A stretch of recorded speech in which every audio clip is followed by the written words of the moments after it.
은혜 받으실 말씀은 데살로니가 전서 1장 6절의 말씀, 우리 미미 자매님이 대독해 주시겠습니다.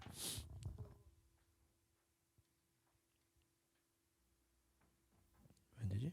네.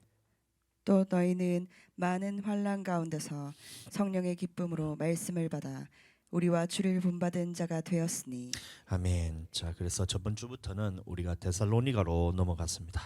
이 성경을 보시면 성경이 이 마태, 마가, 누가, 요한 이렇게 사도행전이 이렇게 쭉 이렇게 가는데 이것이 연대기로 기록된 것이 아닙니다. 복음서 가장 많이 제일 먼저 놓고 그다음에 사도행전 놓고 로마서 놓고 이렇게 차례대로 가는 것이 아니라 이것을 저자의 그런 이제 의도에 따라서 이 순서가 조금 이제 뒤죽박죽 되어 있어요.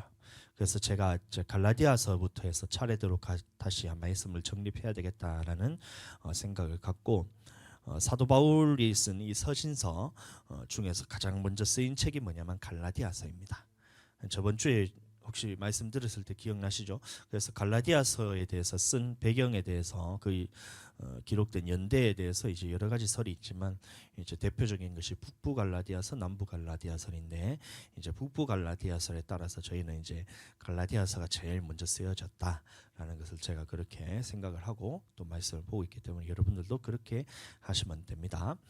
맞나 안 맞나는 여러분들 항상 뜯어보셔야 됩니다. 근데 제가 봤을 때는 이게 맞기 때문에 제가 말씀드린 거고, 그래서 이제 갈라디아서가 끝나고 두 번째로 저희가 말씀을 나누는 것이 바로 이 데살로니가 전서입니다. 그래서 이 데살로니가 전서를 이해하기 위해서는 이제 사도행전 16장에서 18장까지의 이 사이 배경에 대해서 잘 알아야 되는데, 그래서 제가 이제 저번 주에 함께 나누었던 이 말씀이 뭐냐면 이제 갈라디아서를 쓰고 데살로니가 전서를 쓰기까지 그 사이에 있었던 그 일들에 대해서 기록된 것들에 대해서 제가 말씀을 드렸던 겁니다. 물론 시대적 배경에 있는 다른 역사적인 사실에 대해서는 제가 말씀을 드리지 않고 성경에 대해서만 제가 쭉 말씀을 드렸는데, 다시 복습하는 차원에서 말씀을 드리면 사도 바울이 2차 전도 여행을 떠날 때 이 장면이 바로 이제 사도행전 16에서 18장까지의 말씀인데, 성령께서 막으셨어요. 아시아와 비두니아로 복음을 전하려고 했을 때 성령께서 막으시고 예수의 영이 이 아시아와 비두니아에서 복음을 전하지 못하도록 막으셔서 사도 바울이 어디를 가게 되었냐면 환상 가운데 마게도냐 한 사람이 나타나서 이쪽으로 와서 우리를 좀 도우라 이렇게 말을 하는 것을 이제 환상 가운데 이제 사도 바울이 봅니다. 그래서 사도 바울이 생각하기를 이것은 하나님이 마게도냐로 와서 복음을 전하는 것이 하나님의 뜻이구나라고 인정을 하고 믿음으로 이제 마게도냐로 떠나게 되는 거예요. 그래서 마게도냐 중에 가장 먼저 도착한 지역이 어디였냐면 빌립보 지방에 도착을 하게 되었는데, 이 빌립보 지방에 도착했을 때 그 시대적인 배경을 제가 말씀드렸던 것이 49년도에 아주 중요한 사건이 하나 있었다 그랬습니다. 뭐냐면 이 글라우디오라는 이 총독이 이 로마 전역에 있는 유대인들을 이 로마 지역에서 거주하지 못하도록 칙령을 하나 내렸다. 제가 말씀을 드렸습니다. 다 기억나시죠?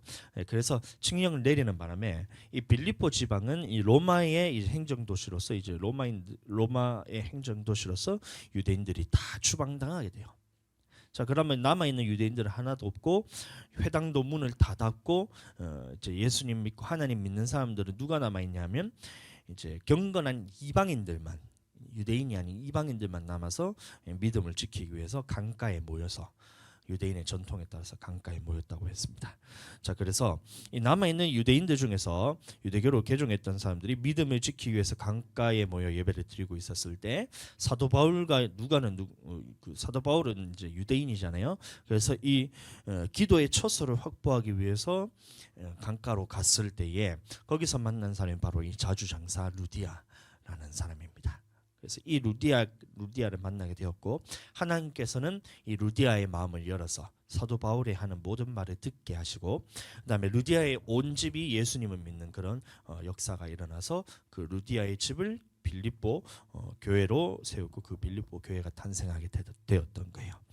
그래서 이 루디아의 집을 거점으로 삼아서 사도 바울이 그것을 왜 루디아의 집을 거점을 삼았냐면 그것을 기도의 처소로 삼고 하나님 앞에 예배드리는 처소로서 교회로 삼기 위해서 루디아의 집을 교회로 삼고 복음을 전고 전하는데, 거기서 또 중요한 사건이 하나 이제 있었다 그랬습니다. 이 길 성경에 다 나옵니다. 그 무슨 일이 있었냐면 빌립보 지방에 귀신 들린 여종이 하나 있었는데 이 여종이 점을 아주 잘 쳤어요. 그래서 주인에게 불을 안겨다 주는 이 여종이 있었는데 이 여종의 이 귀신 들린 여종이 사도 바울을 쫓아다니면서 계속해서 이제 하나님의 보내신 거룩한 종으로서 구원의 길을 제시한 자라면서 계속해서 쫓아다니면서 이 괴롭히는 거예요.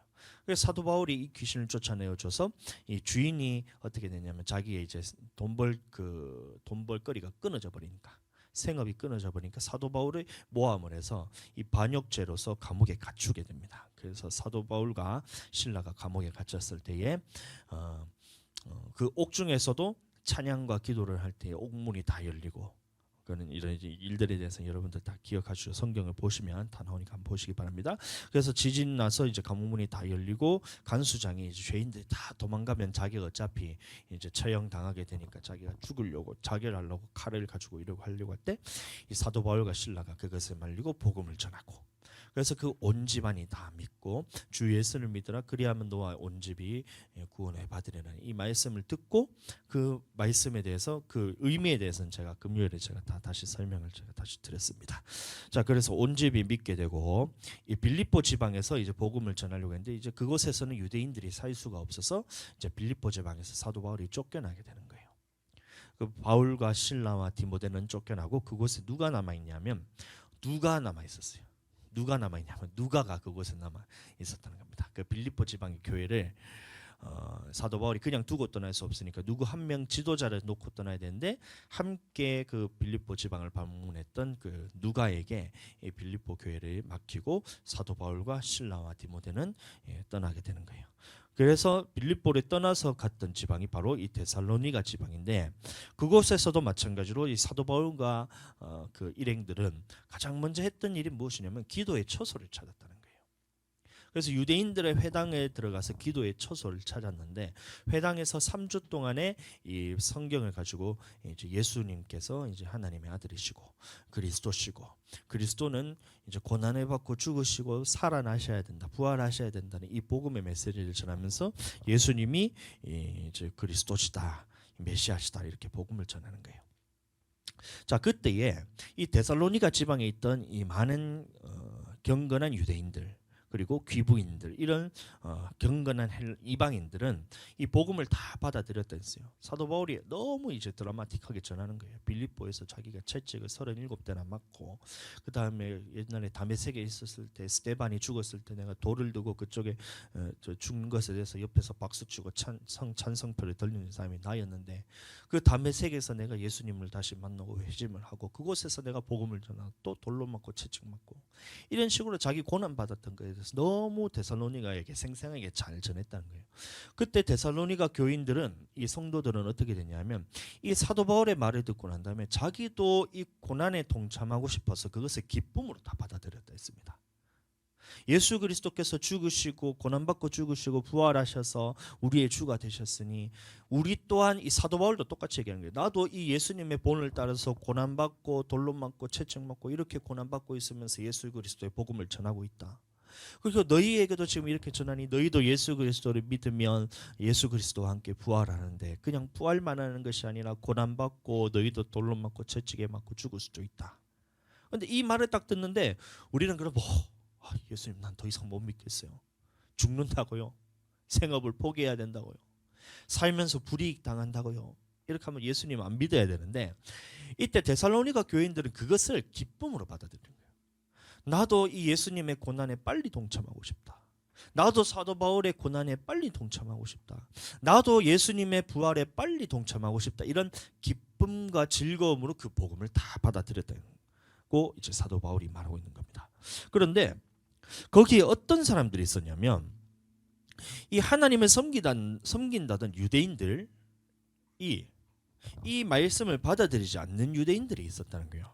그래서 이 사람들이 어떻게 했냐면 이 사도 바울을 모함을 합니다. 이 데살로니가 지방에 반역하기 위해서 이 황제를 섬기지 않고 선동을 해가지고 나라를 뒤집어 엎으려고 소동을 일으키는 이 사람이 이곳에도 왔다. 빌립보에서도 그러더니만 이곳에도 왔다라면서 이것을 자기네 상관에게 고발을 하게 됩니다. 그래서 데살로니가의 지방에서 이제 사도 바울이 더 이상 복음을 전하지 못하게 되는 거예요. 왜냐하면 자기만 죽으면 그건 괜찮은데 이 교인 성도들에게도 다 똑같이 반역죄로 유명을 씌워가지고 이제 다 죽이려고 하니까 사도 바울이 성도들이 걱정이 돼서 이 데살로니가 지방을 떠나게 되는 거예요. 응? 신라를 놔두고 이 사도 바울은 그 지방, 신라가 아니고 신라 디모데를 놔두고 그 지방을 떠나게 되는 겁니다.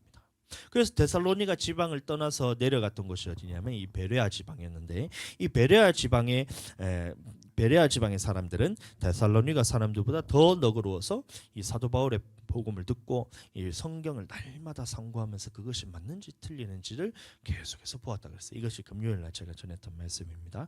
자, 그런데 이 베레아 유대인들은 복음을 받아들이는데 이것을 데살로니가에 있던 이 유대인들이 이 베레아에서도 사도 바울이 복음을 전한다는 소식을 듣고 그 거리를 쫓아와 가지고 이 사도 바울을 또 방해하는 거예요. 거리가 상당하거든요. 굉장히 먼 지역인데 거의 88km쯤 떨어진 곳인데 이 데살로니가 지방에 있던 유대인들이 사도 바울을 방해하기 위해서 그곳을 따라오는 거예요. 오늘날로 말하면 88km면 김해에서 어디 정도 되죠? 대구? 대전? 대전까지 안 가고 한 대구보다 조금 더 한 밀양까지 가가지고 거기 가가지고 복음을 전하는 걸 또 방해하는 거예요. 그래서 사도 바울이 그 베레아에서도 또 쫓겨나서 도착한 곳이 아덴이라는 지역입니다. 그리스 아테네가 아덴입니다. 그래서 이 그리스 아테네라는 지역에 도착했는데 성경에서는 이 짧게 기록이 되어 있지만 이 아덴에 머문 지 한 6개월이라는 시간이 이 짧은 장 안에 이제 흐르게 되는 거예요. 그때 6개월이라는 시간이 흘러서 신라와 디모데가 이 데살로니가 지방을 이제 다스리고 또 베레아에서 이제 또 다스리고 보살피고 있었던 디모데와 신라에게 사도 바울이 빨리 오라고 아덴으로 좀 와서 이 데살로니가 지방에 대한 소식을 전하게 해달라고 이렇게 사람을 보내서 그 두 사람을 부릅니다. 그래서 디모데와 신라가 이 데살로니가의 지방에 있었던 이 교회의 소식에 대해서 듣고 가지고 이 사도 바울에게 왔다는 거예요. 이 셋이 모여서 아덴이라는 지역에. 그래서 사도 바울이 이 데살로니가 지역에 벌어지고 있는 일들에 대해서 듣게 되는데 이 일이 뭐냐면 이제 데살로니가를 쓰게 된 배경이 되는 것이겠죠. 그래서 바울이 이제 예언한 것처럼 이 데살로니가 지방에 있는 그 교인들이 큰 환란을 겪고 있는 거예요. 너무나 큰 환란을 겪고 있는 거예요. 진짜 사도 바울이 반신반의해서 그랬는 건지 모르겠지만 성령의 감동으로 얘기했겠죠. 너희도 예수 그리스도를 믿으면 고난을 받고 심지어는 죽음을 당하게 될 것이다 라는 것을 사도 바울이 얘기를 하고 그 지역을 떠났는데 6개월이 지나는 동안 실제로 그 일들이 벌어지고 있었다는 거예요. 그래서 어떤 사람들은 순교하기도 하고 이런 소식들을 듣게 됩니다. 그럼에도 불구하고 데살로니가 교인들은 그 죽음을 기꺼이 받아들인 거예요. 기쁨으로 그 죽음에 동참을 하는 거예요. 우리는 죽음 앞에서 예수님을 믿느냐고 이렇게 믿으려고 고백하면 너 죽인다며 지금은 고백한다 하겠죠. 근데 실제로 그런 일들이 내 안에 펼쳐졌을 때 그것을 실제로 견딜 수 있는 사람이 몇이나 될까요? 나라고 장담할 수 있을까요? 그게 안 되는 거예요. 왜 그러냐면 먹고 사는 문제 때문에도 예수님을 부인하는데 어떻게 목숨이 왔다 갔다 하는데 어떻게 예수님을 시인할 수가 있겠어요? 먹고 사는 것보다 목숨이 훨씬 귀한데. 그러니까 이런 고난에 대해서 우리가 왔을 때 우리는 이것에서 막연히 예수 그리스도를 시인한다고 얘기할 수 있겠지만 실제로 그것이 왔을 때는 그것을 죽음까지 각오하면서 예수님을 믿기란 건 상당히 어렵지만 성령의 도우심으로 이것이 데살로니가 교인들은 그것을 기쁨으로 감당하고 있었다는 거예요. 그래서 사도 바울이 이 소식을 듣습니다. 예수 그리스도의 죽음에 동참하고 있다는 이 소식을 감사함으로 기쁨으로 이것을 감당하고 있다는 이 소식을 듣게 되고 그런데 그 데살로니가 교인들이 이 고통이 얼마나 환란이 얼마나 심하면 이 부분에 대해서 빨리 끝났으면 좋겠다라는 생각을 가지고 이제 사도 바울에게 묻는 거예요. 그래서 물었던 것이 뭐냐면 예수님이 재림이 도대체 언제입니까? 사도 바울이 예수님이 곧 다시 오신다 했잖아요. 마라나타라고 하셨잖아요. 주 예수께서 금방 다시 오신다고 얘기했는데 이렇게 많은 사람들이 죽어가는데 아직까지 예수님이 오지 않고 있는데 언제 도대체 예수님이 오십니까? 이런 첫 번째 궁금증을 갖고 있었고 두 번째는 뭐냐면 지금 그러면 죽은 사람들은 어떻게 됩니까? 예수님이 다시 오셨을 때 그러면 그 재림하는 것을 보는 사람들은 우리가 예수님께 다시 들림받아서 예수님과 같이 사는 건 알겠는데, 이런 예수님이 오기 전에 죽은 사람들은 그러면 어떻게 됩니까? 부활은 어떻게 우리에게 이루어집니까? 라는 이런 궁금증을 가지고 있었던 사람들이 있었다는 거예요. 그래서 디모데와 실라가 이 얘기를 사도 바울한테 와서 얘기를 하는 거예요. 사도 바울 목사님, 사도 바울 목사님, 이 성도들이 이런 궁금증을 가지고 나한테 이렇게 묻는데 나는 이것에 대해서 대답을 할 수 없으니 사도 바울 당신께서 이 부분에 대해서 좀 정확하게 성경에 대해서 부활과 예수 그리스도의 재림에 대해서 여러분들 사도 바울 목사님 좀 알려주세요. 이렇게 해서 썼던 편지가 바로 이 데살로니가 전서라는 겁니다. 자, 그래서 이 배경에 대해서 제가 길게 다시 한번 설명을 드렸던 것은 계속해서 반복해서 듣다 보면 귀에 딱지가 앉든지 아니면 이해가 되든지 둘 중에 하나입니다. 그래서 계속해서 반복해서 하는데 이런 상황에서 이 사도 바울이 편지를 쓰는 거예요. 데살로니가 교인들이 예수님의 재림은 도대체 언제입니까? 예수님이 오셨을 때 부활의 몸은 도대체 어떤 몸을 가지고 우리가 부활하게 될 것입니까? 라는 이런 궁금증에 대해서 물었을 때 이에 대한 답변으로서 사도 바울이 편지를 썼다. 자, 간략하게 말하면 바로 그것입니다. 자, 그래서 사도 바울은 데살로니가 교회에 편지를 이제 보내는데 가장 먼저 인사를 하는데 이렇게 인사를 합니다. 데살로니가 전서 1장 2절 3절. 우리가 너희 모두로 말미암아 항상 하나님께 감사하며 기도할 때 너희를 기억함은 너희의 믿음의 역사와 사랑의 수고와 우리 주 예수 그리스도에 대한 소망의 인내를 우리 하나님 아버지 앞에서 끊임없이 기억함이니. 아멘. 자, 이 사도 바울이 이 데살로니가 교회의 교인들에게 편지를 딱 보내면서 무슨 얘기를 하냐면, 야, 너희가 믿음의 역사가 있구나. 사도 바울이 데살로니가 지방에 있을 때 3개월 만에 쫓겨났거든요. 3개월을 함께 하다가 쫓겨났어요. 그런데 그때 전했던 이 복음에 대해서 사도 바울은 이 반신반의한 거예요. 왜 그러냐면 복음에 대해서 저라도 그랬을 것 같아요. 제가 이 교회를 지금 세운 지 2022년 2월 6일에 저희가 교회를 창립을 했잖아요. 그러니까 만 2년이 되어 가는데 2년이 됐는데 여러분들에게 이제 왔을 때 환난 가운데 예수님을 죽인다 했을 때 여러분들 다 시인하고 나 죽을래 하고 할렐루야 하고 이렇게 죽으려고 보니까 제가 봤을 때 그럴 것 같지는 않거든요. 사도 바울도 그랬을 것 같아요. 이 죽음 앞에서 사람들이 그러는 극심한 고난이 있다는 것을 성령께서 깨닫게 하셔서 예언으로 그래 말했는데 실제로 그 일이 일어났는데 이 성도들이 믿음을 떠나지 않고 버티고 있을 수 있을까? 라는 이 궁금증이 있었다는 거예요. 그런데 디모데와 실라에 대해서 얘기를 딱 전해드리니까 야, 이 데살로니가 교회 성도들이 믿은 지 3개월밖에 안 됐는데 순교의 신앙을 가지고 믿음 생활을 하고 있는 거예요. 고난에 동참하는 것을 기쁨으로 감당하고 있었다는 거예요. 그래서 사도 바울이 얘기하기를 믿음의 역사와 사랑의 수고와 주 예수 그리스도에 대한 소망의 인내가 너희한테 있구나. 소망의 인내가 너희한테 있구나. 그러면서 뭐라 얘기하냐면 야, 데살로니가 교인들아 너무 고맙다. 이래 얘기하고 있는 거예요. 내가 너희 모두로 말미암아 항상 하나님께 감사하며 기도하고 있다는 거예요. 그러니까 데살로니가 교회 성도들을 보면서 사도 바울이 했던 것이 뭐냐면 야, 너희를 생각하니까 내가 하나님 앞에 너무 감사하다. 너희가 믿음이 떠날 줄 알았는 게 사도 바울은 내심. 그런데 내가 들리는 소문에 의하면 너희가 그 짧은 믿음의 순간을 가지고도 너희가 순교의 신앙을 가지면서 믿음을 버리지 않고 하나님에 대한 사랑을 저버리지 않고 하나님 앞에 소망을 끊어버리지 않고 그것을 인내로서 기쁨으로써 감사함으로 견디는 모습을 보니까 너무 고맙다. 사도 바울이 이렇게 얘기하고 있는 겁니다. 저는 우리 넓은 마음 교회 가족들이 이 데살로니가 교인들처럼 하나님 앞에 기억되었으면 좋겠습니다. 이 사도 바울이 왜 고마워했냐면 이 짧은 기간 동안에 복음을 전하고 교회에 세웠는데 핍박으로 자신을 쫓겨나고 남아있는 성도들이 핍박을 받게 될 것을 뻔히 보고 있는데 이 극심한 핍박 가운데서 믿음을 지킬 수 있을까? 이런 가운데서도 그것을 기쁨으로 견뎠다 했잖아요. 그 부분에 대해서 사도 바울이 고마워했다는 겁니다. 이게 보통 핍박이 아니거든요.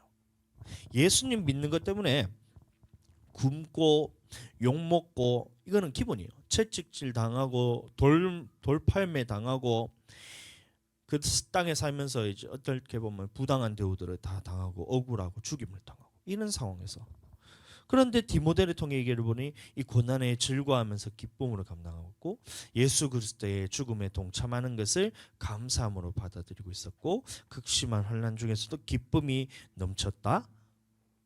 데살로니가전서 1장 6절. 또 너희는 많은 환난 가운데서 성령의 기쁨으로 말씀을 받아 우리와 주를 본받은 자가 되었으니. 아멘. 자, 그래서 이 환난 중에서도 믿음이 잃지 않고 오히려 예수 그리스도와 사도 바울을 본받는 자 되어줘서 너무 고맙다 이렇게 얘기하는 거예요. 저는 우리 넓은 마음 교회 성도들이 이렇게 환난과 핍박과 어떠한 이제 삶의 환경 가운데서도 우리가 부당한 이익들을 다 당하고 있잖아요. 그런 가운데서도 예수 그리스도를 본받는 자가 되었으면 좋겠습니다. 아멘. 이 주의 종에게 이것보다 더 기쁜 일이 없을 것 같아요. 성도들을 보면 저는 이제 매일매일 보고 싶지만 그게 안 되잖아요. 매일매일 보고 싶지만 그게 안 되잖아요. 떠나 있을 때 이 목회자의 마음 항상 애가 타는 거예요. 사도 바울은 3개월인 기간을 떠나 있었지만 저도 이제 주의 종으로서 이제 목회를 하고 있을 때 주일에 한 번 보고 일주일 동안 떨어져 있는 동안에 항상 제 마음이 어떤 애냐면 이게 애가 타는 거예요. 애가 타는 거예요. 이거에 대해서 조금 이해하실란가 잘 모르겠네. 이리들 가운데 양을 보낸다 그러죠. 예수님이. 내가 너희를 세상에 보내는 것이 이리 가운데 양을 보내는 것 같다. 이러면서 이제 예수님이 그 마음을 품잖아요. 근데 그 마음이 저에게도 똑같아요. 이 세상으로 돌아갔을 때에 이 이리 가운데 양을 보내는 느낌이에요. 혹시 영혼이 이것 때문에 물려 죽지 않을까? 다치지 않을까? 낙심하지 않을까? 혹시 세상에 살면서 다른 사람들의 말 때문에 이 믿음이 흔들리지 않을까? 떨어지지 않을까? 낙심하지 않을까? 이 겉모습을 보면 세상이 너무 화려하거든요. 여러분들도 다들 보면 알겠지만 이 먹고 사는 문제가 이 문제만 해결되면 자기는 영원히 살 것처럼 그렇게 생각하잖아요. 그래서 이런 대마 같이 이 겉보기에 화려한 세상이 좋아서 교회를 떠나지 않을까? 항상 노심초사한 거예요. 이 목회자의 마음이거든요. 그래서 한 주 동안 여러분들이 그런 세상의 가운데 살아가다가 다시 돌아왔을 때 이 믿음을 지키면서 자라나는 모습들을 이것을 보잖아요. 그러면 제 마음에도 똑같이 여러분들에게 사도 바울과 같은 마음이 생기는 거예요. 무슨 마음이냐면 야 너무 고맙다. 이 마음이 생긴 거예요.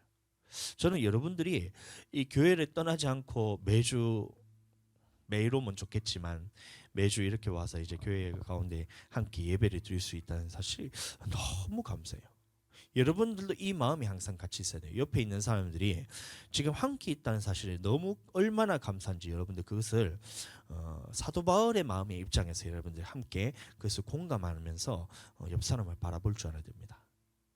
이 옆에 있는 사람들이 어느 순간 가서 시험 들어서 떠나가지고 그렇다 한번 해보세요. 그럼 얼마나 이 마음이 찢어지면서 아플지 모릅니다. 그런 의미에서 우리 옆 사람하고 같이 한번 인사했으면 좋겠습니다. 있어줘서 감사합니다. 있어줘서 감사하다는데 어디 갔어? 이 사람 어디 갔어 지금? 화장실 갔어? 응? 어디 갔어요 지금 한 사람? 소희 어디 갔어 소희? 여기 빨리 들어와봐 빨리. 자 무슨 말이냐면 자 다시 해야 되잖아 다시. 누구 왔어? 수진이 화장실 갔구나. 우리 아이들 키우는 이게 참 문제예요. 아이들은 화장실 갈 때 지 혼자 못 가가지고 부모님이 같이 옆에 가가지고 옆에 있어줘야 돼. 요새 주아 똥 넣는 거, 지 닦는 거, 지 혼자 닦는 거 연습시키고 이제 잘합니다. 하늘이 나니까 지가 안 되는데. 자, 지금 무슨 얘기를 했었냐면 사도 바울이 이제 3개월 만에 이제 다시 성도들을 만났을 때에 이 믿음이 떠나고 혹시 흔들려서 이제 사람이 예수님을 떠났을까라는 이런 고민 가운데 있었을 때 이 바울과 실라가 이제 디모데와 실라가 그 데살로니가 지방에 있던 이 사람들의 메시지를 들고 왔을 때 이 고난에 동참하고 죽음까지도 불사하면서 믿음을 잘 지키고 있었다는 이 메시지를 들을 때 사도 바울이 그것 때문에 너무 감사했던 거예요. 그래서 목사님도 이 소희 그다음에 미미 선생님, 미미 집사님, 그다음에 우리 성도님들이 교회에 한 주 동안 떠나면서 이 마음이 참 노심초사하면서 혹시 믿음이 떠나지 않을까 이러면서 이러고 있었는데 다시 교회에 와서 이렇게 믿음 생활하면서 함께 할 수 있다는 것이 너무 감사한 거예요. 목사님 마음에. 그래서 성도에게 제가 너무 감사해요. 그 마음에 대해서 제가 하면서 옆 사람하고 같이 인사합시다 하는데 지금 사람이 갑자기 사라져가 다시 해야 되잖아. 소위. 그래서 우리 다시 한번 인사할 때 옆 사람하고 같이 인사할 때 한번 이렇게 한번 인사해 보셨으면 좋겠습니다. 있어줘서 너무 감사합니다. 있어줘서 감사합니다. 교회 떠나지 않고 옆에 붙어 있어줘서 너무 감사하다는 거예요. 자, 그래서 이게 사도 바울이 처음에 데살로니가 전서 편지를 쓰면서 이 성도들에게 데살로니가 성도들에게 했던 말이 첫 번째 메시지가 바로 이거였대요. 데살로니가 교회 성도들아, 야, 내가 너희에게 너무 고맙다. 내가 너희에게 준 것은 이거 3개월밖에 없었지만 나는 물론 이것을 내 목숨 다해서 생명 다해서 유모와 같이 부모와 같은 마음으로 너희에게 복음을 전했지만 내가 이것을 다 주지 못해서 항상 마음이 걸리고 안타까웠는데 너희가 믿음을 끝까지 지키면서 이렇게 있어줘서 너무 고맙다라는 것이 이게 사도 바울의 첫 번째 메시지였다는 거예요. 아멘. 그러니까 두 번째 메시지가 있는데 두 번째 감사가 있었는데 데살로니가 전서 2장 13절 말씀 보겠습니다. 이러므로 우리가 하나님께 끊임없이 감사함은 너희가 우리에게 들은 바 하나님의 말씀을 받을 때 사람의 말로 받지 아니하고 하나님의 말씀으로 받음이니 진실로 그러하도다. 이 말씀이 또한 너희 믿는 자 가운데서 역사하느니라. 예, 사도 바울이 두 번째로 데살로니가 교인에게 이 편지를 쓰면서 감사하다고 표현하고 있는데 그 두 번째 메시지가 뭐냐면 이 사도 바울이 하나님의 말씀을 전할 때에 이것을 사람의 말로 받지 아니하고 하나님의 말씀으로 받았다. 이 부분에 대해서 성도들에게 너무 감사하다라고 말하고 있습니다. 아멘. 이 사도 바울의 이 데살로니가 성도들에게 전했던 말씀은 뭐냐면 2장 12절 말씀 한번 보겠습니다. 이는 너희를 부르사 자기 나라와 영광에 이르게 하시는 하나님께 합당히 행하게 하려 함이라. 예, 사도 바울이 전했던 메시지는 뭐냐면 예수 믿으세요, 예수 믿으세요 이게 아닙니다. 13절에서 방금 보았고 12절의 말씀이 그 사도 바울이 전했던 메시지인데 뭐냐면 하나님께 합당하게 행하는 방법들에 대해서 가르쳤다는 거예요. 아멘. 이 사도 바울이 예수님 믿으세요, 예수님 믿으세요. 너희는 구원받았으니까 예수님 믿고 우리 할렐루야. 그러니까 구원받았으니까 할렐루야하고 천국 갑시다. 요 말에 전했던 것이 아니라 3개월 동안 사도 바울이 전했던 메시지는 뭐냐면 자기 나라와 영광에 이르게 하시는 하나님께 합당하게 행하게 하는 방법들에 대해서 가르쳤다는 거예요. 그럼 어떤 것이 있어요? 이거는 우리가 다 아는 것들이에요. 이 계명과 율법이라는 겁니다. 계명과 율법들에서 가르쳤을 때 이것은 우리가 다 아는 것처럼 제가 한번 물어볼게요. 음행하면 돼요, 안 돼요? 안 돼요. 다른 사람은 해하게 하면 돼요, 안 돼요? 살인하고 다치게 하면 돼요, 안 돼요? 안 돼요. 너무 잘하시네요. 말씀 어떻게 그렇게 잘하세요? 게으르면 돼요, 안 돼요? 안 돼요. 가난한 사람들을 보고 못 본 척하고 마음을 닫으면 돼요, 안 돼요? 안 돼요. 그러니까 이런 말씀들에 대해서 하나님의 백성으로서 하나님께 합당하게 행하는 방법들에 대해서 이것을 전했을 때에 사람들이 어떻게 들었냐면 이 데살로니가 교인들이 어떻게 들었냐면 여러 사람들의 말 중에 하나로 들은 것이 아니라 이것이 하나님이 하시는 말씀으로 사도 바울의 말을 들었다. 이거는 거예요. 사도 바울이 말하는 이 권하는 이 말을 좋은 말 정도로 들은 것이 아니라 하나님께서 내게 주시는 말로 들었다는 거예요. 그래서 사도 바울도 이 데살로니가 교인들에게 감사하다고 말하는데 무엇이 감사하냐면 자기가 하는 말을 어떻게 보면 제가 하는 것도 마찬가지예요. 제가 목회자로서 이 강대상에서 전하는 것이 여러 사람들 중에 말의 하나일 수가 있어요. 저도 사람이니까 사람이 하는 말처럼 들을 수가 있잖아요. 그런데 이 부분에 대해서 들을 때 사람들이 어떻게 생각했냐면 하나님이 지금 나에게 하시는 말씀으로서 데살로니가 교인들이 들었다는 거예요. 그래서 이 자신의 말을 하나님의 말씀으로 생각하고 하나님의 말씀으로 듣는 것을 보고 쉬지 않고 하나님께 내가 너무 감사하다. 이래 말하고 있는 거예요. 사도 바울이. 데살로니가 교인에 편지했을 때 첫 번째 이 데살로니가 교회 성도들아 내가 너희에게 너무 감사하다. 왜냐? 너희가 예수님을 믿은 지 3개월밖에 되지 않는데 이런 극심한 환난과 고난 가운데서도 예수님의 고난에 동참하고 예수님을 닮기를 원하고 너희가 그 죽음까지도 너희가 불사하면서 믿음을 지키는 것이 너무 감사하다. 또 내가 너희한테 너무 감사한데 뭐가 감사하냐면 내가 했던 너희에게 했던 말을 너희가 그것을 사람의 말로 받지 않았구나.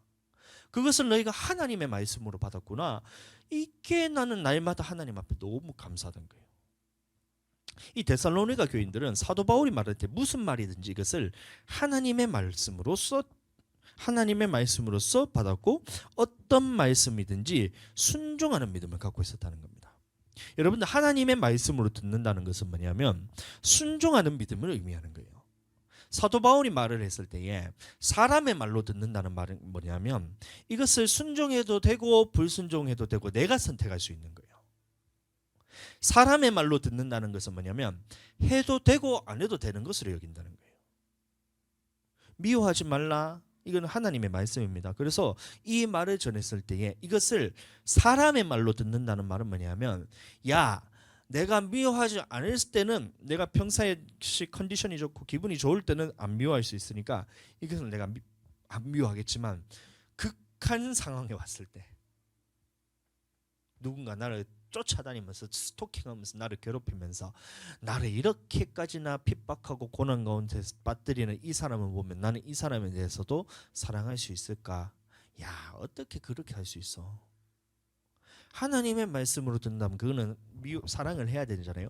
근데 사람의 말로 듣는다는 말은 뭐냐면 이 말에 대해서 내가 할 수 있을 때는 하지만 극한 상황 내가 할 수 없을 때는 내가 그것을 선택할 수 있는 것이 뭐냐면 사람의 말로 듣는다는 거예요. 이해가 되시죠? 사람의 말로 듣는다는 것이 그겁니다. 이 모든 말씀에 대해서 사도 바울이 하나님 앞에서 합당하게 행하는 이 부분에 대해서 모든 것을 다 가르쳤는데 이 부분에 대해서 사람의 말로 듣지 아니하고 하나님의 말로 들었다. 이 말은 뭐냐면 데살로니가 교인들은 이것을 목숨을 걸면서 지켜야 될 하나님의 말씀으로서 내가 할 수 있을 때뿐만이 아니라 내가 할 수 없는 상황에서도 이것을 내가 하나님의 말씀을 지키는 순종의 믿음으로써 순종하는 믿음으로써 받아들였다는 거예요. 그래서 사도 바울이 이 데살로니가 교인들을 보았을 때에 내가 너에게 너무나 감사하다. 내가 했는 말을 너희는 이것을 사람의 말로 받지 않았구나. 하나님의 말로 받았구나. 라는 것을 사도 바울이 감사하다라고 말하고 있는 거예요. 제가 요즘 이제 우리 성도님들한테 이제 죄송한 마음이 너무 많아요. 제가 뭐가 죄송하냐 하면 이 다른 게 아니고 이 교회가 영혼을 살려야 되는데 제가 영혼을 살리지 못하고 있다는 이 마음이 계속해서 이제 제 안에 짐으로 자리 잡고 있어요. 로아가 태어나면서부터 이제 사모님이 없음을 통해서 이제 부재 때문에 제가 우리 교회 성도들을 제가 영혼을 살리기 위해서는 이제 다른 게 아니고 어떻게 살려야 되냐면 말씀으로 먹여야 되고 성령으로 먹여야지 영혼이 살아납니다. 영혼 살리는 건 다른 게 아니에요. 말씀으로 먹이고 성령으로 먹여야 영혼이 살아납니다. 사랑으로 먹이고. 근데 말씀으로 먹이려고 그러는데 말씀으로 먹이고 싶어도 제가 할 수가 없는 거예요. 사모님이 없으니까 제가 이게 1대1로 불러가지고 양육을 할 수가 있나. 그렇다고 해서 수요일날 금요일날 나와가지고 교회에 나와서 무조건 예배 드리세요 이렇게 하려고 그랬는데 수요일에도 오신다 해봐요. 저랑 둘이 있어야 되고 이래야 되잖아요. 그래서 할 수가 없는 거예요. 금요일에도 제가 부르고 싶어도 부를 수가 없는 거예요. 그러면 말씀으로 먹여야 되는데 그래서 어떻게든 해보려고 수요 예배, 금요 예배에 빠지지 말고 여러분 영상 올려드릴 테니까 제가 그 시간에 대해서 이제 드리고 요새 유튜브 계속 시청하고 계세요? 찔리라고 제가 그렇게 얘기하는 거예요. 수요일에도 제가 이제 11시 되면 제가 이것을 이제 생방송에 뭐라 그러나 그거를 라이브를 제가 방송을 계속 송출하고 있어요. 로아가 태어났을 때부터. 금요일의 말씀을 제가 생방송으로 하지 않지만 7시간만 딱 되면 그것이 방송이 나오도록 제가 그것을 다 올려드리고 있어요. 물론 수요일 말씀도 그렇고. 그래서 이것을 철저하게 이것을 말씀을 그때 하나님의 말씀을 제가 전하는 부분에 대해서 이것을 꼭 시청하게 해야 되는데 이것을 제가 그러지 못하고 있어요. 그게 너무 죄송한 거예요. 제가. 이게 누구 탓할 수 없는 게 이게 전적으로 제 책임이잖아요. 목회자 책임인 거예요. 그래서 이 영혼을 살리지 못하고 있다는 이 마음에 대해서 제가 계속해서 짐으로 자리 잡고 있는 거예요. 아무리 바빠도 여러분 내 영혼 사는 것보다 중요한 것은 없습니다. 내 영혼 사는 것보다 중요한 일은 없는데 이제 사모님이 겨우 정신 차리기 시작했어요. 로아 때문에 이제 태어났을 때는 그 임신하고 있었을 때는 그것 때문에 나름대로 그걸로 통해서 이제 힘들어서 못 하고 있는데 태어나서 그것을 곧바로 하나님의 말씀에 대해서 예배에 대해서 필참하고 말씀에 대해서 들어야 돼. 이렇게 제가 남편으로서 그렇게 할 수가 없잖아요. 그래서 이제 내버려 두고 그래서 2주 전부터 이제 로아가 교회에 와가지고 겨우 말씀 듣고 있어요. 그 전에는 사모님도 수요 예배, 금요 예배에 대해서 이제 할 수가 없는 거예요. 저녁에 연락하면 주와 하늘에 와가지고 옆에서 장난감 집어 던지고 막 물 막 온 전신만신 다 뿌려놓고 막 로아인데 다 넘어 댕기고 엄마인데 위에 가지고 목 조르고 아빠인데 와가지고 발로 차고 이래 예배가 안 되는 거예요. 될 수가 없잖아요. 그래서 이것에 대해서 사모님한테도 강요를 하지 못하는데 어떻게 성도들한테 제가 할 수 있겠어요? 그래서 이 부분에 대해서 제가 이제 할 수가 없었던 거예요. 그래서 성도들한테 먼저 되기 위해서는 이 목회자가 바로 서야 되는데 목사 가정이 먼저 바로 서야 성도들한테 얘기했을 때 이것이 하나님의 말씀이 들어가는데 근데 이게 되지 않으니까 제가 하지를 못했던 겁니다. 그래서 이 부분에 대해서 계속해서 하나님의 말씀으로 먹이고 성령으로 먹였어야 되는데 이것을 내가 하지 못하고 있구나. 이것이 제 안에 계속해서 짐으로 자리 잡고 있어요. 그래서 2주 전에 로아가 교회 방문하고 이제 그때를 기점으로 제가 사모님한테 말씀을 드렸어요. 수요 예배와 금요 예배에 대해서도 우리가 조금 더 철저하게 좀 드리세요라고 딱 그 말했어요. 그때부터는 사모님이 철저하게 예배를 지금 드리고 있어요. 수요 예배도 로아 밥 얼른 먹여놓고 나한테 맡겨놓고 저한테 맡겨놓고 자리에 앉아가지고 예배 드리고 주아랑 하늘이 저 방에 가다 놓고 너 거기서 놀아 공간을 분리해가지고 예배를 철저하게 그 시간을 드리고 있어요. 그래서 이제야 내가 성도들한테 제가 말할 수 있는 그 시간 이제 시기가 된 거예요. 제가 그래서 근데 지금까지 제가 성도님한테 너무 죄송스러운 거예요. 왜냐하면 교회는 영혼을 살리기 위해서 세운 것이 교회인데 목회자는 영혼을 살리기 위해서 세운 것이 목회자인데 내가 그 일에 대해서 너무나 해야 되는데라고 말은 하고 있지만 상황에 대해서 제가 이것에 대해서 어쩔 수 없이 그런 핑계를 대면서 하지 못하고 있었던 거예요. 양육에 대해서 여러분들 그것에 대해서 귀중하게 여기고 수요 예배, 금요 예배에 대해서 귀하게 얘기해야 되는데 이것에 대해서 목회자부터 제대로 되지 않는데 그것을 성도들한테 어떻게 내가 할 수 있겠어요? 주일 예배만으로 내용을 지킬 수가 없습니다. 여러분들 그거를 여러분들 잘 생각하셔야 돼요. 주일 예배만 가지고는 내 영혼을 지킬 수가 없어요.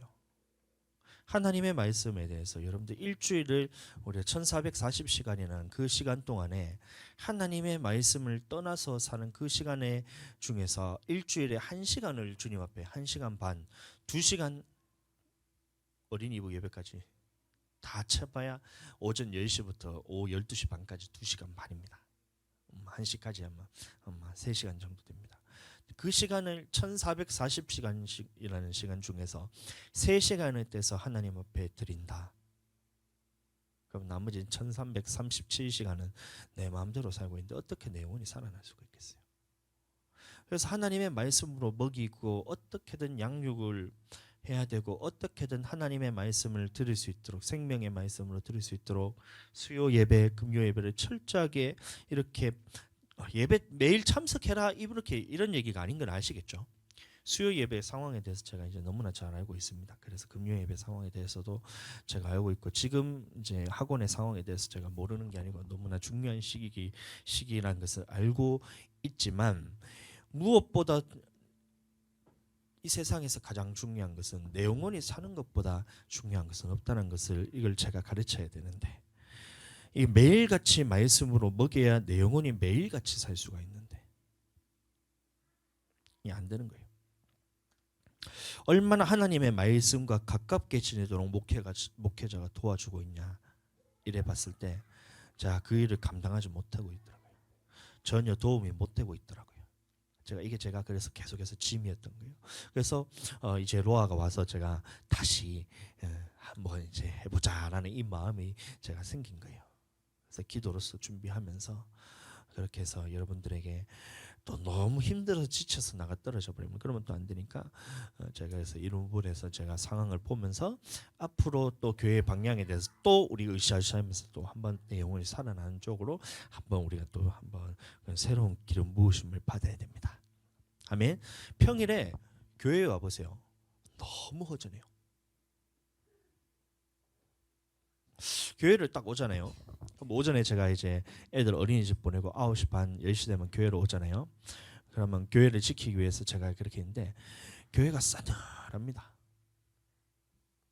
교회는 항상 시끌벅적해야 돼요. 밥을 하든 놀든 어떻게든 교회는 시끌벅적해야 되는데 평일에 교회를 딱 오는데 싸늘합니다. 또 마찬가지로 성령으로 먹여야 되는데 제가 성령으로 먹이지 못하고 있다는 것이 제가 또 깨달으신 거예요. 이게 또 저에게는 또 짐인 거예요.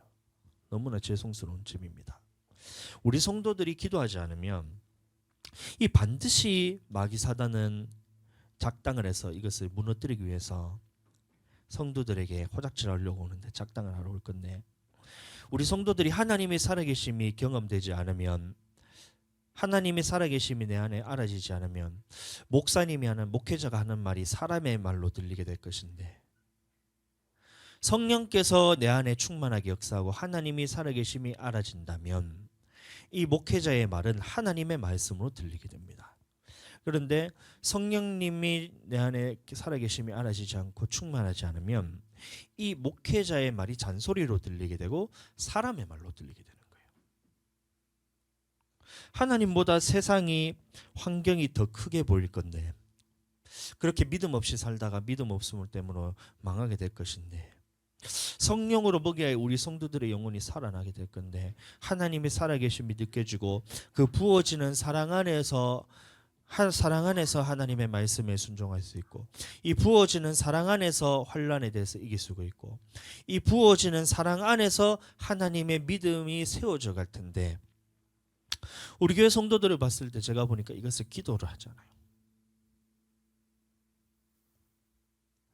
목사 사모 마찬가지입니다. 기도를 안 해요.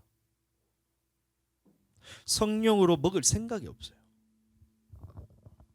이 교회가 위기라는데 제가 이제 몇 주 전에 제가 말씀을 드렸습니다. 우리 교회 지금 위기예요. 우리 교회 지금 위기입니다. 이래 제가 이제 그렇게 얘기했는데 위기 의식이 전혀 없는 거예요. 여러분들 교회는 아까도 말씀드렸다시피 항상 시끌벅적해야지 이게 교회가 살아있는 교회예요. 밤이나 낮이나 성도들로 차 있어야 이게 교회가 살아있는 교회예요. 항상 기도 소리가 끊이지 않아야 되고 항상 이 찬양 소리가 끊이지 않아야 되고 매일같이 영혼이 안식하고 쉬기 위해서 와야 되는 곳이 교회예요. 그런데 오가면서 우리 교회뿐만이 아니라 교회들을 쭉 보잖아요. 널린 김해인 지역에 있는 교회들을 이제 오가면서 쭉 보잖아요. 근데 교회 불이 다 꺼져 있어요. 평일에 교회에 사람들이 오가는 모습들에 대해서 제가 볼 수가 없어요. 그러면 다시 말하면 그게 살아있는 교회가 맞아요. 그러면서 제가 생각이 드는 거예요. 야, 저 교회가 개척을 한 지 30년, 20년, 30년이 되어가는데 아직까지도 성도들이 오가면서 그런 분위기가 기도하는 분위기가 없고 아직까지도 사람들이 평일에 그런 교회에 불을 꺼놨는데 이거에 대해서 위기가 없다, 위기식이 없다. 아직까지도 성령에 대해서 충만함을 통해서 기도를 통해서 영혼이 살아나는 데에 대해서 이 기쁨을 느끼지 못한다. 그렇기 때문에 교회들이 전부 다 문을 닫고 불을 끄고 그 싸늘한 그 분위기 속에서 교회 간판에 있는 그 네온 그 빨간색 형광 십자가만 다 켜져 있잖아요, 교회가. 근데 이런 습관이 굳어지면 교회는 문 닫는 거예요. 한 해에 교회 문 닫는 숫자가 얼마나 되냐면 3,000교회가 문을 닫아요. 3,000교회가 문을 닫아요. 약 5% 정도가 문을 닫습니다. 교회가. 그런데 우리 교회는 다를 줄 알아요. 위기의식이 없다니까요.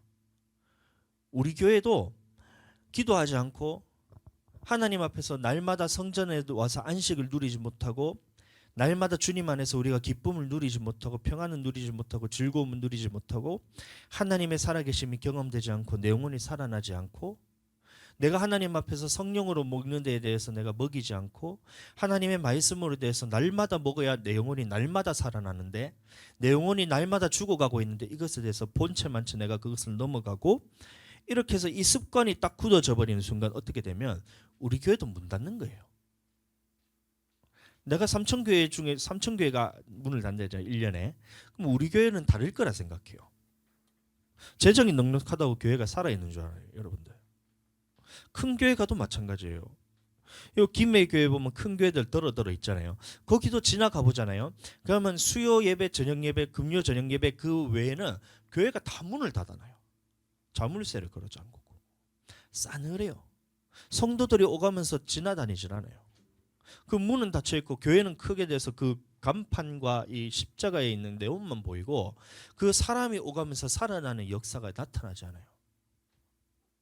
그러니까 재정이 넉넉하다고 교회가 살아있는 게 아니고 매일 성도들이 와서 하하호호 하면서 이런 그 기쁨을 누리고 그 안에서 회복함을 얻고 사람들이 사랑을 넘치면서 이렇게 해야지 되는데 우리 교회는 문도 안 잠가 놓잖아요. 교회 문은 24시간 열어놓잖아요. 그런데도 예배 때만 열려있는 교회, 그런 교회처럼 싸늘합니다.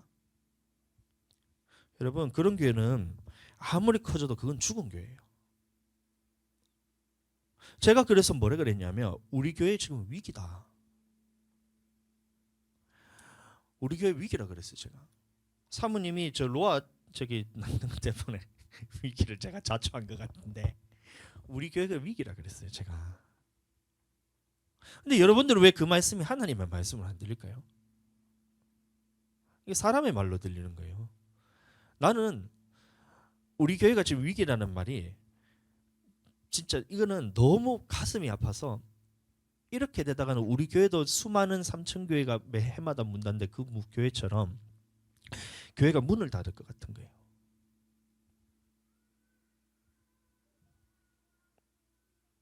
수많은 교회들이 살아있는 남아있는 교회도 그 중에서 너무 심각하게 듣지 마. 너무 심각하게 듣지 마세요. 이따가 다 사모님은 설명해 줄 거예요. 그 큰 교회 남아있는 교회들도 보면 기도하지 않고 몸집만 커져가면서 성도들이 와서 그냥 예배 참석만 하면서 가면서 이런 교회로 지금 성장하고 있잖아요. 그것을 성장이라고 생각하잖아요. 교회의 방향성이 그쪽으로 저는 가고 싶지 않다는 거예요. 그래서 나는 우리 교회가 지금 위기라 생각했어요. 성도들이 지금 기도해야지 영혼들이 살아나고 그 안에서 생명의 회복의 역사가 나타나고 하나님의 살아나는 복음의 그 확장이 일어나고 내 영혼이 먼저 살아나야지 사람들이 그 살아난 영혼들을 보면 옆에서 이 사람들이 살아난 것을 보고 교회를 오게 되는데 내 영혼이 아직까지 살아나지 않고 그것이 아직까지도 이루어지지 않는데 이게 다 누구 책임이냐면 이 목회자 책임인 거예요. 말씀으로 먹이지 않고 성령으로 먹이지 않으니까 난 내 책임이다. 근데 이걸 누구한테 하소연할 수도 없는 거예요. 그래서 성도님들 제가 기도가 지금 많이 끊기잖아요. 그러니까 우리 같이 위기의식을 느끼면서 같이 기도합시다.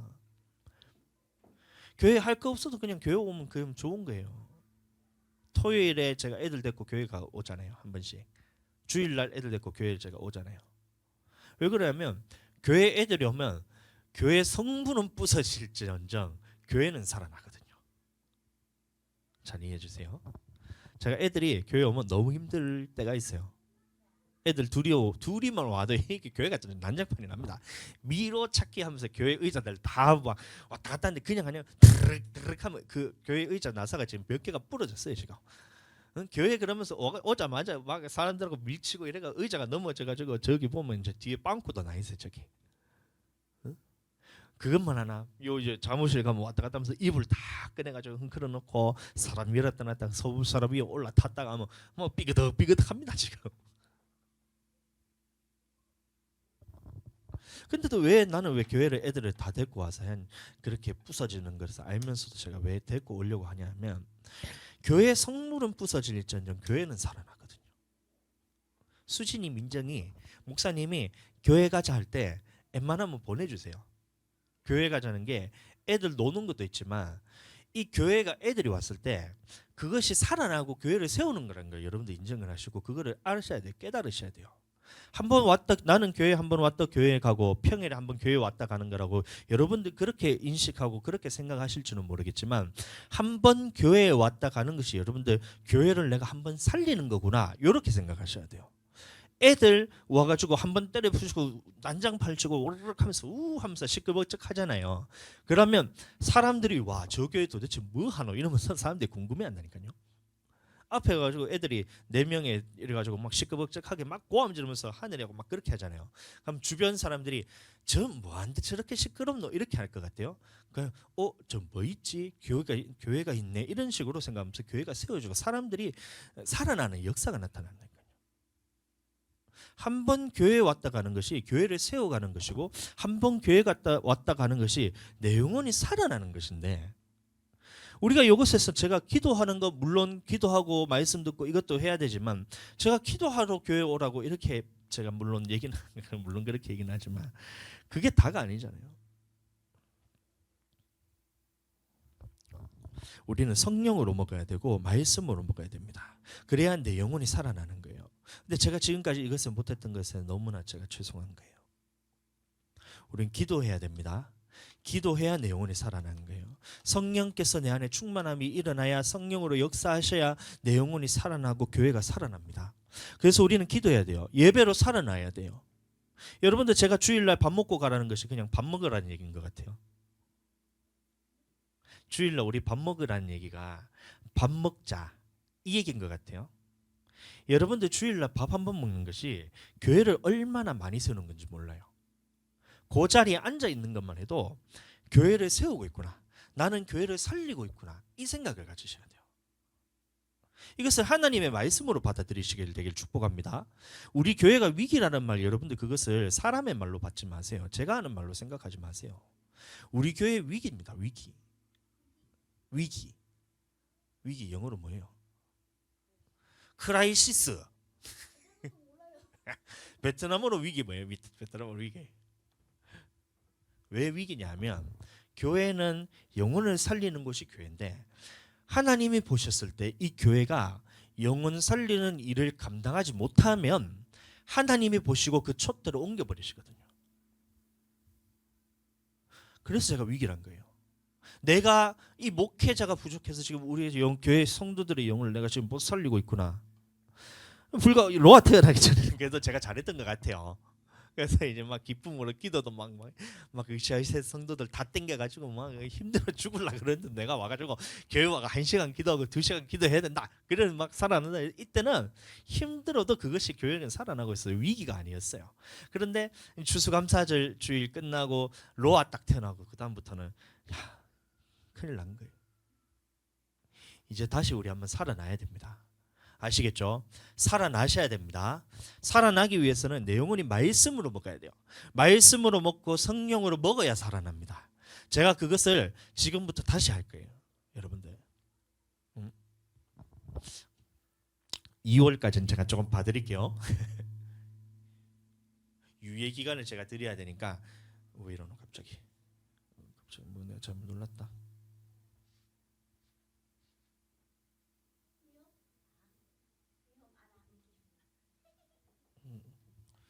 갑자기 왜 이래? 목소리 마이크 왜 커졌어? 자, 나 사모님한테 물어보세요. 자, 그래서 제가 다시 이제 한번 우리가 교회에서 으쌰으쌰해서 이런 분위기를 할 때 여러분들은 그것을 그냥 옆에서 그냥 동참만 해주셔도 돼요. 제가 밥 먹자면 네 하고 밥 먹으면 돼요. 우리 교회 와서 우리 같이 놀러 가자 하면 네 하고 놀러 가면 돼요. 우리 고래박물관 저번에 갔다 왔거든요. 이번 주 언제고? 월요일? 이번 주 월요일 날 고래박물관 갔다 왔습니다. 설날 연휴 마지막 날에. 왜 그랬냐면 제 마음은 그거였어요. 뭐냐면 교회를 너무 오랫동안 비워놓게 되니까 애들을 데리고 나는 이것을 이제 그것을 교회 행사로서 어떻게든 분위기를 이렇게 해가지고 교회를 즐거워하면서 교회에서 이런 것도 하는구나 이런 분위기를 만들고 싶어서 박물관 고래박물관 울산까지 데리고 갔다 왔어요. 근데 수진님 민정이는 엄마 안 가니까 나도 안 가. 그래서 저랑 한이랑 돼서 가족 여행이 돼버렸는데 너무 재밌게 잘 놀았어요. 근데 그것도 놀러 갔냐 그게 아니고 저는 교회를 살리기 위해서 제가 갔던 거예요. 여러분들 앞으로 이런 일들에 대해서 제가 교회에 대해서 많이 이런 부분들을 할 때 여러분들이 동참해 주시면 됩니다. 수진이 민정이 방학 때 뭐해?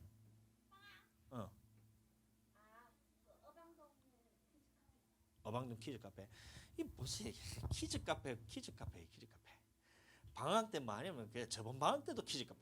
저번 방학 때도 키즈 카페. 그 저번 방학 때도 키즈 카페. 이래 돼. 그래서 제가 이제 얘기를 하면 우리 교회 성도들하고 다 같이 신나게 그렇게 놀러 가는 것도 놀러 가는 게 아니고 내가 그 교회를 살리는 거구나. 여러분들 그렇게 생각하시게 되기를 축복합니다. 자, 그래서 우리가 다시 한번 일어섭시다. 말씀과 기도로 우리 완전 무장하기를 바랍니다. 아멘. 우리가 세상에 살면서 세상에서 무기력한 신앙인이 되면 안 돼요. 성령의 권능을 받고 이 세상 따위에는 거들떠보지도 않는 그 세상을 이길 수 있는 진짜 신앙이 돼야 됩니다. 이 하나님의 사랑에 매여서 매일매일의 그 사랑에 목말라서 주님을 찾는 이 신앙이 돼요. 그게 진짜 신앙인이에요. 일주일에 1시간 예배 참석만 하는 그런 무늬만 크리스천이 신앙인이 아니고 매일매일 주님께서 내게 주시는 이 주님의 날과 같이 하나님 앞에서 기쁨으로 날로 세월을 아껴서 이 악한 세대에서 구별된 삶을 사는 것이 진짜 신앙이에요. 그래서 이제 제가 어제 찬양 보내드렸잖아요. 뭐냐면 나는 크리스찬, 진짜 크리스찬, 예수님 때문에 오래 참고 친절한 나 이렇게 하면서 했잖아요. 그 찬양이 진짜 크리스찬. 예수님 때문에 사는 것이 진짜 크리스찬인 겁니다. 내 영혼이 살리기 위해서 예수님께서 십자가에 죽으시고 건지셨는데 그럼 나는 내 영혼이 살기 위해서 몸부림치는 것이 당연한 거예요. 내 영혼이 살기 위해서 매일같이 말씀으로 먹여서 살아나고 내 영혼이 살기 위해서 매일같이 성령으로 먹는 것이 여러분들 그것이 예수님을 진짜 믿는 진짜 크리스찬이란 겁니다. 그래서 저는 우리 모든 성도님들이 진짜 크리스천으로서 교회를 살리고 매일같이 하나님 앞에서 세워가는 그런 우리 진짜 크리스천이 되기를 축복합니다. 데살로니가 전서 1장 6절 말씀입니다. 또 너희는 많은 환난 가운데서 성령의 기쁨으로 말씀을 받아 우리와 주를 본받은 자가 되었으니. 아멘. 이 데살로니가 교회 교인들이 극심한 환난 가운데서 기쁠 수 있었던 이유도 무엇 때문이냐면 예수님 때문에 기뻐했다는 거예요. 예수님 때문에 그 환난 가운데서도 이길 수 있었고 살아도 예수님 때문에 살고 죽어도 예수님 때문에 죽고 기뻐도 예수님 때문에 기뻐하고 슬퍼도 예수님 때문에 슬프고 이렇게 예수님 때문에 살아갔다는 것을 여러분들 기억하게 되시고 이 사도 바울이 데살로니가 교회 편지를 쓰면서 내가 너에게 너무 감사하다. 이런 환난 가운데서도 너희가 예수님에 대한 믿음의 그 인내를 너희가 끝까지 지키면서 신앙생활하고 있었구나. 그것이 너무나 감사하다. 이런 고백했던 것처럼 여러분들도 그런 예수님의 기쁨이 되고 그런 감사한 성도님들 되기를 축복합니다.